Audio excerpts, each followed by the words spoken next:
Assalamualaikum warahmatullahi wabarakatuh. Selamat pagi teman-teman. Perkenalkan, saya Gian Sakti Pratama Tempo dari kelas E dengan NIM 9414240249.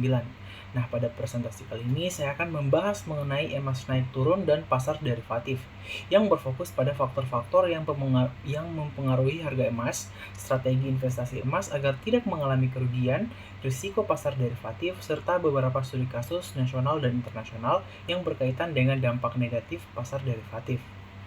Pada presentasi ini terdapat beberapa pembahasan utama. Yang pertama yaitu harga emas dan faktor yang mempengaruhinya, strategi investasi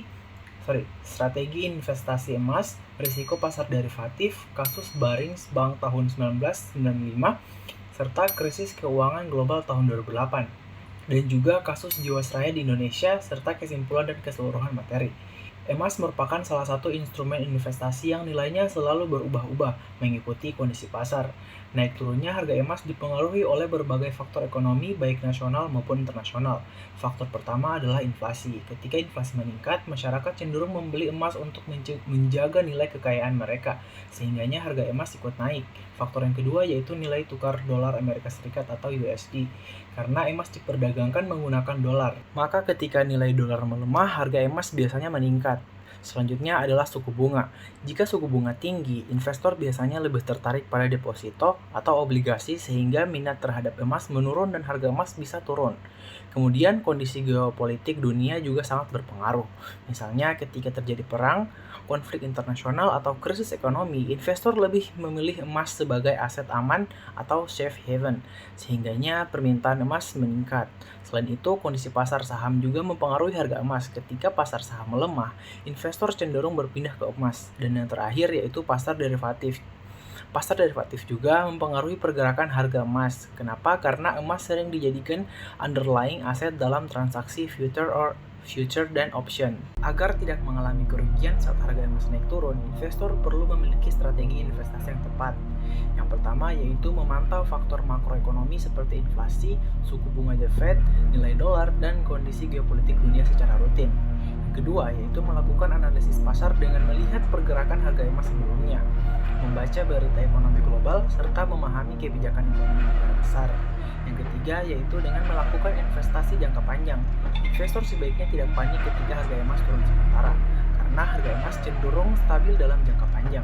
Keempat yaitu melakukan diversifikasi portofolio, yang artinya dana investasi tidak ditempatkan hanya pada satu instrumen saja, agar risiko kerugian bisa dikurangi. Dan yang terakhir yaitu mengelola risiko derivatif dengan baik.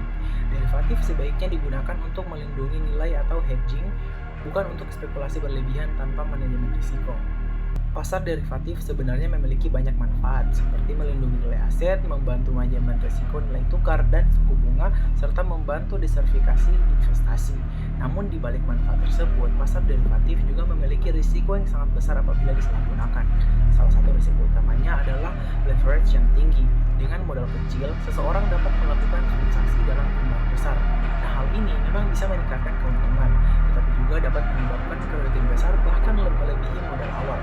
Selain itu, spekulasi berlebihan dalam pasar derivatif dapat memicu ketidakstabilan pasar dan bahkan krisis keuangan.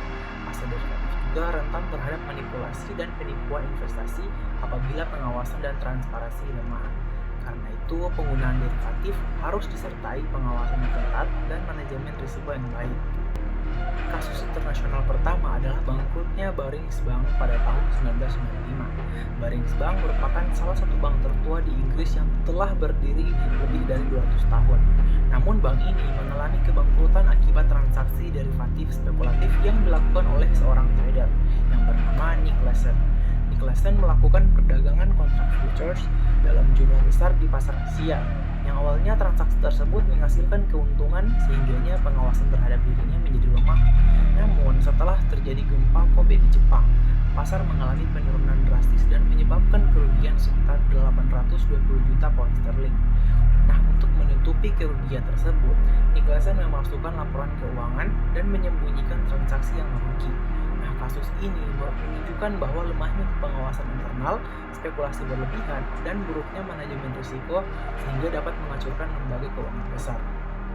Kasus internasional berikutnya adalah krisis keuangan global pada tahun 2008. Pada saat itu, banyak lembaga keuangan di Amerika Serikat menjual instrumen derivatif berbasis kredit perumahan seperti mortgage-backed securities dan kredit default swaps. Nah, awalnya pasar properti terus meningkat sehingga produk tersebut dianggap menguntungkan. Namun, ketika banyak masyarakat gagal membayar cicilan rumah, nilai instrumen derivatif langsung jatuh. Yang akibatnya, banyak bank besar mengalami kerugian bahkan bangkrut, termasuk Lehman Brothers. Nah, krisis ini menyebabkan pasar saham dunia turun drastis. Jutaan orang kehilangan pekerjaan dan ekonomi global mengalami perlambatan secara bertahun-tahun. Kasus ini menunjukkan bahwa spekulasi berlebihan, lemahnya pengawasan, dan produk derivatif yang terlalu kompleks dapat memicu krisis ekonomi dunia. Nah, di Indonesia sendiri, salah satu contoh masalah investasi berisiko tinggi adalah kasus PT Jiwasraya. Perusahaan asuransi milik negara ini mengalami gagal bayar polis kepada nasabah akibat pengelolaan investasi yang dinilai tidak sehat dan berisiko tinggi. Jiwasraya menawarkan imbal hasil tinggi kepada masyarakat.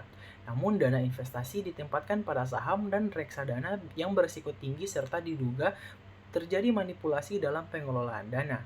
Akibatnya perusahaan mengalami kerugian besar hingga tidak mampu membayar kewajibannya kepada nasabah. Nah, kasus ini menyebabkan kerugian negara mencapai triliunan rupiah dan menurunkan kepercayaan masyarakat terhadap lembaga keuangan di Indonesia. Baik, sebagai kesimpulan, harga emas sangat dipengaruhi oleh kondisi ekonomi global maupun nasional, seperti inflasi, suku bunga, nilai tukar, geopolitik, dan pasar derivatif. Agar tidak mengalami kerugian, investor perlu memahami faktor-faktor yang mempengaruhi harga emas, melakukan analisis pasar, serta menerapkan strategi investasi yang tepat seperti investasi jangka panjang dan diversifikasi portofolio. Selain itu, pasar derivatif memang bermanfaat untuk melindungi nilai investasi, tetapi jika digunakan secara spekulatif tanpa pengawasan dan manajemen risiko yang baik, dapat menyebabkan kerugian besar, bahkan krisis keuangan seperti pada kasus Barings Bank, krisis global tahun 2008, dan Jiwasraya.